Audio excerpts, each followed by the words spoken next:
মুহূৰ্তৰ এটা breaking news. Gaurav Gogoi পৰাস্ত হৈছে, 20,000 ভোটৰ ব্যৱধানত পৰাস্ত হৈছে গৌৰৱ গগৈ। সঁচা হল হিমন্ত বিশ্ব শৰ্মাৰ ভৱিষ্যৎবাণী। গৌৰৱ গগৈ পৰাস্ত হব বুলি ভৱিষ্যৎবাণী কৰিছিল মুখ্যমন্ত্ৰী শৰ্মাই। বিধানসভা নিৰ্বাচনত পৰাজয় বৰণ কৰিছে প্ৰদেশ কংগ্ৰেছৰ সভাপতি গৌৰৱ গগৈ। হিতেন্দ্ৰনাথ গোস্বামীৰ হাতত পৰাস্ত হৈছে প্ৰদেশ কংগ্ৰেছৰ সভাপতিগৰাকী। যোৰহাট সমষ্টিত জিলিকিল পদুম। উজনি অসমত সম্পূৰ্ণৰূপে ধূলিসাৎ হৈছে কংগ্ৰেছ দল। বৃহৎ ভোটৰ ব্যৱধানত বিজেপি প্ৰাৰ্থী হিতেন্দ্ৰনাথ গোস্বামীয়ে গৌৰৱ গগৈৰ বিৰুদ্ধে জয়লাভ কৰিছে যোৰহাটত। বেয়াকৈ মুখ থেকেচা খালে গৌৰৱ গগৈ, নিজৰ পৰাজয় স্বীকাৰ কৰিছে গৌৰৱ গগৈ। নাজানো কি ভুল হৈছে, এইদৰে মন্তব্য কৰিছে গৌৰৱ গগৈ।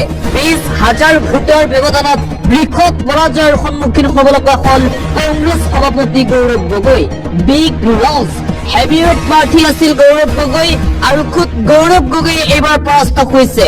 ভাবি চাওক কি অৱস্থা হৈছে এতিয়া কংগ্ৰেছ দলৰ। যিগৰাকী নেতা মুখ্যমন্ত্ৰী পদৰ প্ৰাৰ্থী আছিল আৰু সেই মুখ্যমন্ত্ৰী পদৰ প্ৰাৰ্থী গৌৰৱ গগৈ নিজেই পৰাস্ত হৈছে। মুখ্যমন্ত্ৰী হোৱাৰ সপোন কলিতে নাইকিয়া হল। সঁচা হল অসমৰ মুখ্যমন্ত্ৰী হিমন্ত বিশ্ব শৰ্মাৰ ভৱিষ্যৎবাণী।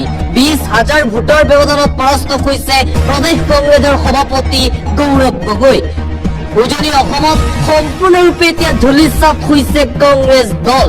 শূন্য হোৱাৰ দিশে এতিয়া কংগ্ৰেছ দল। ধেমাজি জিলাত আনুষ্ঠানিকভাৱে বিজয় সাব্যস্ত কৰিছে শিক্ষামন্ত্ৰী ডক্টৰ ৰমেশ পেগুৱে। ধেমাজি জিলাত বৃহৎ জয়লাভ কৰিছে বিজেপি প্ৰাৰ্থী ৰমেশ পেগুৱে। কেইবাটাও সমষ্টিত বিজেপি প্ৰাৰ্থী আনুষ্ঠানিকভাৱে জয় হোৱাৰ খবৰ আমি লাভ কৰিছো। আনফালে মৰিয়নি সমষ্টিত জয়ৰ দিশে আগবাঢ়িছে বিজেপি প্ৰাৰ্থী ৰূপজ্যোতি কুৰ্মী। প্ৰায় 8,309টা ভোটৰ ব্যৱধানত জ্ঞানশ্ৰী বৰাতকৈ আগবাঢ়ি আছে ৰূপজ্যোতি কুৰ্মী। আৰু আনফালে খোৱাং সমষ্টিতো দেখিবলৈ পোৱা গৈছে লুৰিণজ্যোতি গগৈ পিছ পৰি আছে।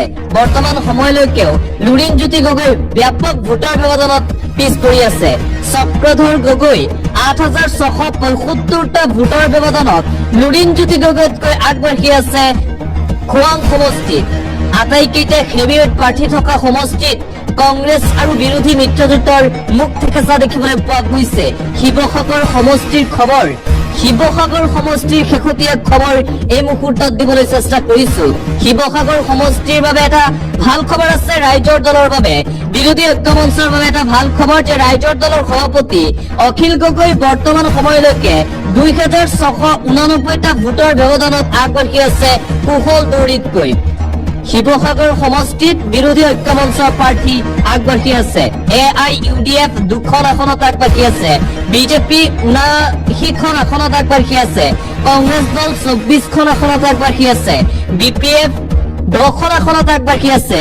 অসম গণ পৰিষদ 9খন আসন আৰু ৰাইজৰ দল 2খন আসনত আগবাঢ়ি আছে।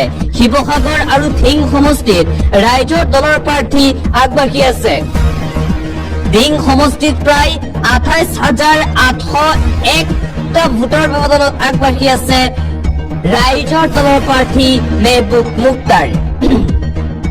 এই মুহূৰ্তৰ ব্ৰেকিং নিউজ এইটোৱে যে প্ৰদেশ কংগ্ৰেছৰ সভাপতি গৌৰৱ গগৈ নিজেই পৰাস্ত হৈছে নিজ সমষ্টিত। যোৰহাটত শোচনীয় পৰাজয় দেখিবলৈ পোৱা গ'ল প্ৰদেশ কংগ্ৰেছৰ সভাপতি গৌৰৱ গগৈৰ। মাজুলীৰ পৰা আন এক খবৰ আহিছে। মাজুলীত বিজেপি প্ৰাৰ্থী জয়ী হোৱাৰ খবৰ এই মুহূৰ্তত লাভ কৰিছো। মাজুলীৰ খবৰ আমি দিবলৈ চেষ্টা কৰিছো। মাজুলীৰ সমষ্টিৰ বিজেপি প্ৰাৰ্থী ভুৱন গাম 31 প্ৰায় 32,000 ভোটৰ ব্যৱধানত কংগ্ৰেছ প্ৰাৰ্থীৰ বিৰুদ্ধে জয়লাভ কৰিছে।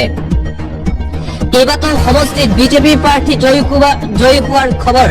দিছপুৰ সমষ্টিত প্ৰদ্যুৎ বৰদলৈ জয়ী হোৱাৰ দিশে আৰু নিউ গুৱাহাটী সমষ্টিত বিপ্লু ৰঞ্জন শৰ্মাৰ বৃহৎ জয় সাব্যস্ত কৰিছে।